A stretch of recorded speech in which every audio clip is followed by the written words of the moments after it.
Good afternoon, everyone. Hope everybody is keeping well. So today is the first session that we are trying this out. In lieu of the current situation with the virus and so on. So last week we had the group cultivation outdoors, and this week we are trying out this online. Give me a minute, I'm going to just try to log in to Facebook on the other machine so I can see and reply to your comments. Usually when we start off, we'll get everybody to introduce themselves. But I think we can see everybody online, so I'm going to if you all have anything you want to share, you can just type in the comments. Okay. Today's session is more like a trial, so I'm going to just share some there's this thing that I thought is useful for us during this period. I'll be sharing one of the video that the Buddhist Youth Network recorded recently, and it's regards to the coronavirus. Last week I shared on that as well. So in the Buddhist teaching, there's this teaching on the Great Compassionate Mantra. So oftentimes when we recite mantra, we think of it as just reciting the sound, and of course there's also some tradition that focuses on the tone, the very sound itself, and there's this also this practice that getting the sound right is important. So in the lineage that I was trained in, when we practice the Great Compassionate Mantra, it's not simply just reciting the sound, because if it's just reciting the sound, then we can and probably should get some recording and just go on playing it, and then the handphone would attain enlightenment. Yeah, but the handphone can produce pitch perfect, the chanting, but it doesn't mean that the handphone is having compassion. It doesn't mean that the handphone is generating compassion.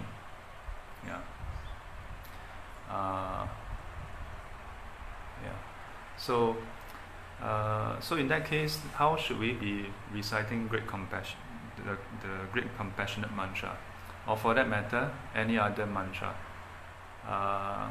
So first of all, why are we talking about this? Because in this period, there's a lot of fear going on, a lot of uncertainty. So today I'm going to touch a bit on the teachings behind, in brief, behind the Great Compassionate Mantra, and then the second part I'm going to touch a bit on how do we, in a way, do self-counseling. Not just in this difficult period, but I think in a way, in our day-to-day. If you want to say, I want to be compassionate towards others, I think we need to be compassionate towards ourselves as well, for a start. And how best to be compassionate towards ourselves if we can take care of ourselves. Take care of ourselves not in a sense being selfish, but take care of ourselves as in making sure that we are okay, we are well, emotionally, mentally, spiritually. So in the 大悲心陀罗尼经, when my teacher gave the teaching on the 大悲咒, 大悲忏, he highlighted in the teachings that when we recite 大悲咒, usually we have this idea, we recite 大悲咒, we recite like let's say the Guan Yin Pusa's name, and then we hope, oh, Guan Yin Pusa come and save us. Yeah, when we are younger, we're going for exams, then we are so sincere, we chant Namo Guan Yin Pusa, hoping that Guan Yin Pusa can help us do our exams. Yeah, or maybe give us some tips, like tell us what is the answer, A, B, C, or D. And then when we grow up, when we meet difficulties, we also do that. So, but then my teacher say, a lot of people pray to Guan Yin Pusa. So, but does it mean that Guan Yin Pusa fulfill everybody's wishes? This is a bit tricky, yeah. Well, the simple answer is apparently no. Yeah, Guan Yin Pusa doesn't just fulfill everybody's wishes, not because he's playing favorites, but he consider with wisdom whether helping a person in this way or that way, will it actually instill in that person wisdom? Does it help this person progress in the path, or does it actually cause this person to increase in greed? Yeah. So my teacher used this word 相应. Yeah, 相应. Let me just type it in. I hope I have the Chinese text set up. 相应. How to? This machine is a bit cranky. 相应. You understand 相应? Okay, I need you all to give me some feedback. Do you all know what is 相应? 相似的相，答应的应。So in English it means to connect. Yeah, to resonate, to connect. So when we recite a certain mantra or the sutra or the Buddha's name, it's important to connect. Connect in what sense? Connect in the sense that our heart, our mind, connect with that of the Bodhisattva, of the Buddha.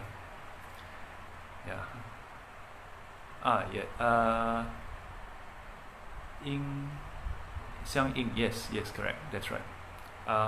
Xiang Ying, not the Ying, the Xiang Ying. Let me see, the one that some of you wrote, the one that Shirley Mei Li Xiaofang wrote. Yeah. So Catherine Low asked, if I missed part of it, is it possible to replay it? Well, I think once we finish, then it will appear as a video, so you can watch from the start. Okay.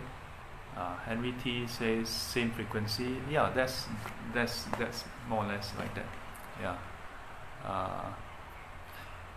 Brandon. Okay, good. Glad that you all can actually hear the thing. Yeah. So in which case, when we recite 大悲咒, how do we 相应? 相应 with what? 相应 with 观世音菩萨大慈大悲. So those of you who have invited me for like house blessing or sarting or something like that, you would have heard this explanation before. So in the text there's this verse, 慈能娱乐，悲能拔苦. Yeah, so 慈 metta, 悲 karuna, 慈跟悲, loving kindness and compassion. So 慈能娱乐, yeah, so loving kindness have the quality of giving happiness. Compassion, 悲能拔苦, compassion has the quality of removing suffering. Yeah. So when we encounter others, these two itself May Wong asks, is it to generate the essence and qualities of Kuan Yin菩萨? Yes, in a nutshell, yes. Yeah. So, but how do we do that? Yeah. So from this verse, together is basically goodwill towards others. Yeah. Yes. Tan Mei Li. Yeah. 慈悲, that 慈悲. So when we encounter others, the two together is goodwill. But depending on the state that the person is in, if the person is currently having, let's say, 无苦无乐, yeah, so no suffering and no happiness, then the goodwill would manifest as loving kindness, wanting to let the person have happiness. Yeah, so and it is not just a wish. Yeah. When we say loving kindness and compassion, it is not simply just a wish, but it is to the point where we are compelled to do something about it, that we are compelled to take steps, take actions to help the person have happiness. Yeah. So that is the 慈悲. But if we were to encounter someone 有苦无乐, yeah, with suffering, no happiness, then how? Then the goodwill manifests in the form of compassion. Yeah. So Serene Chu asks, 相应 with compassion and loving kindness for others. Yes. Yeah, but first we must have this quality. Yeah. So when we see others suffering, then we with goodwill, then it manifests as compassion. Yeah, where it is not simply, it's not pity. Yeah, it's not sympathy. You so poor thing. No, but goes beyond that. Goes beyond that to what extent? To the point where we feel compelled to do something about it, to try to relieve that person of suffering. So loving kindness and compassion is an active state. Yeah, active state. Not just 空想, not just thinking about it, not just a nice idea, but it's an active state of mind where it compels us to change. Yeah. When we say compel us to give happiness, to remove suffering, at the end of the day, it's really about changing our body, speech and mind, such that we don't deprive others of happiness, but we are actively pursuing their happiness. And we don't engage in bringing suffering to others, but we are actively engaged in removing others' suffering. Yeah. So now if you compare with how I don't say you are, but when I was much younger, when I recite 观世音菩萨 or 南无观世音菩萨 南无观世音菩萨 南无观世音菩萨, it is more asking 观世音菩萨 to help us. So it is from an angle of I need help. 观世音菩萨, you are very kind, you come and help me. Yeah, so maybe most of us start off in this way. But then as we learn the teachings, then we learn, that we shouldn't just care about ourselves, that we should care for others. Then we think, 观世音菩萨, can you help somebody else? Yeah, so we start to have loving kindness and compassion. Yeah, so we may pray and say, 南无观世音菩萨，菩萨保庇自己大水平安顺顺，爸爸大谈。Yeah, pray for others' well-being. So it goes a bit further. But at a later stage, then we learn that when we recite 大悲咒, it is not simply about asking 观世音菩萨 to help. Although, yes, that's part of the process. But even more importantly, we connect with 观世音菩萨's loving kindness and compassion, and we take it upon ourselves to become, in a way, to become like a bodhisattva to others. Yeah, to become like a bodhisattva to others. Then it's no longer an external bodhisattva helping others, helping us, but we become part of the process of helping others. So in today's climate, then how? Some students may wonder, so should we be sacrificing ourselves to go and help others? Well, I think if you can sacrifice yourself and really help others, and you are ready to do that, that's one thing. But if instead you don't have to sacrifice yourself and can still help others, then maybe that's better, isn't it? Yeah, then you can continue to help many other people. Yeah. So in the recent interview with the Buddhist Youth Network, I shared this application. So a very direct application of compassion for others is, I don't know how true, but I heard that nowadays in public areas, when you hear someone cough, and then everybody have a bit of that fear and uncertainty, oh no, is that person having the COVID-19 virus? Yeah. I think it's understandable. Yeah. Understandable. A show of hands, how many of you are afraid of dying?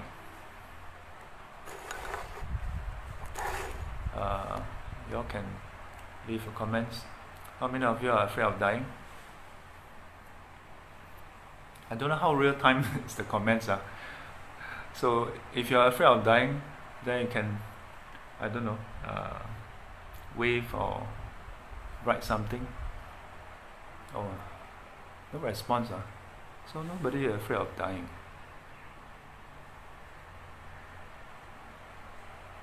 Not afraid. Oh, Sister Yong is not afraid of dying. Shi Wei Chen Shi Wei, afraid of dying and leaving dependents helpless. I'm not here to okay, I think some of you may not be afraid of dying, yeah, but I'm not here to tell you to not be afraid of dying or to be afraid of dying.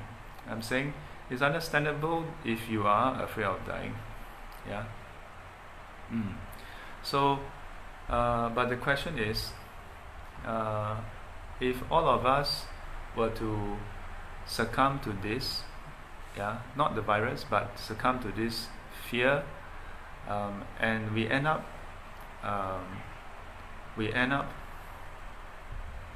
putting up walls, trying to protect ourselves and ourselves alone, and maybe our family, then sometimes that can actually end up causing more harm than not.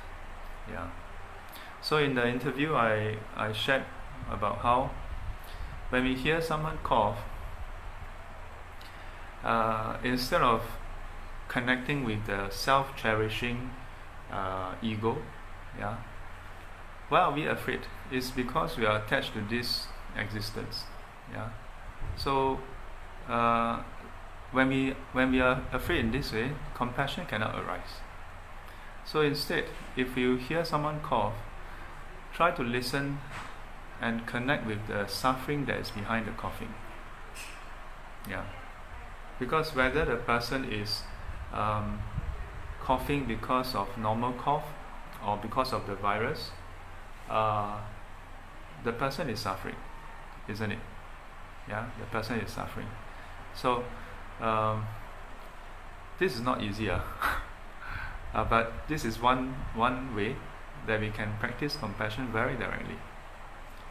That when you hear someone coughing, instead of fearing for our own safety and that alone, but to consider behind the coughing there's actually suffering.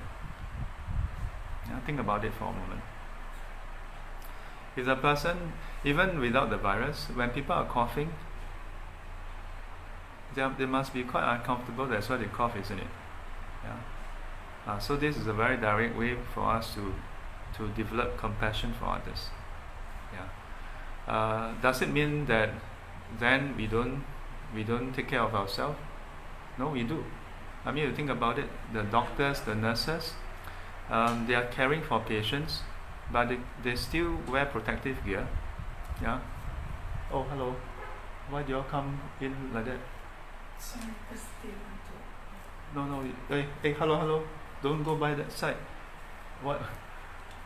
Please. You mean you all just walk in? No, only. Okay. Can you all wait outside?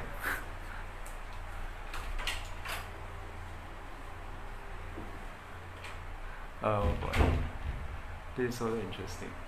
Why is it that is why is it okay for people to just walk into people's houses just like that? Anyway. Yeah, so where was I? Yes. So consider this. When people are coughing, there must be suffering in them. That's why they cough. Yeah, that's why they cough. Yeah, so this is one direct way we can practice compassion. Yeah, one direct way we can practice compassion. So when we recite, let's say Ta Bei Zhou, or we recite, cannot see your face. Is it? Can you all see me at this point in time? Can you all hear me?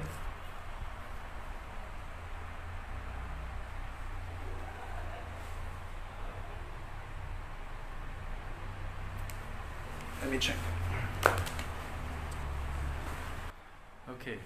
Okay, good. So where were we? So when we recite Guan Xing Pusa, or we recite Ta Bei Zhou, initially we pray just for ourselves, then we pray also for people around us. I think that's a good start. But eventually, then it is to connect with this quality of love and compassion, such that it's not simply about us, not simply about my who and who, yeah, but to consider, to try to say, hey, let me be a bodhisattva for others. Yeah, let me be a bodhisattva for whoever is suffering. Yeah, I think if we were to succumb to fear, if we were to succumb to worry and anxiety, I think we would have lost the battle. We would not need the virus to attack us. We would have perished ourselves. I was hoping to share a bit more on the other aspects, the part about self-counseling. We have about 5 minutes more. Let me just go and attend to the Xiao Pusa volunteers. They are here for a meeting. Give me a minute. Okay, so there's another 3 minutes left. I don't think I have time to cover what I want to cover. So what I'm going to do is, if you all have any questions to ask, you all can write in the comments, yeah, and then I'll try to answer 1 or 2 questions before we finish.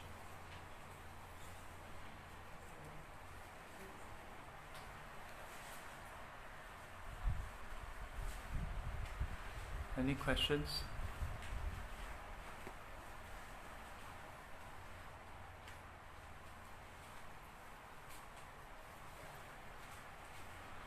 No questions, you all have to write down no questions. Then we'll wrap up.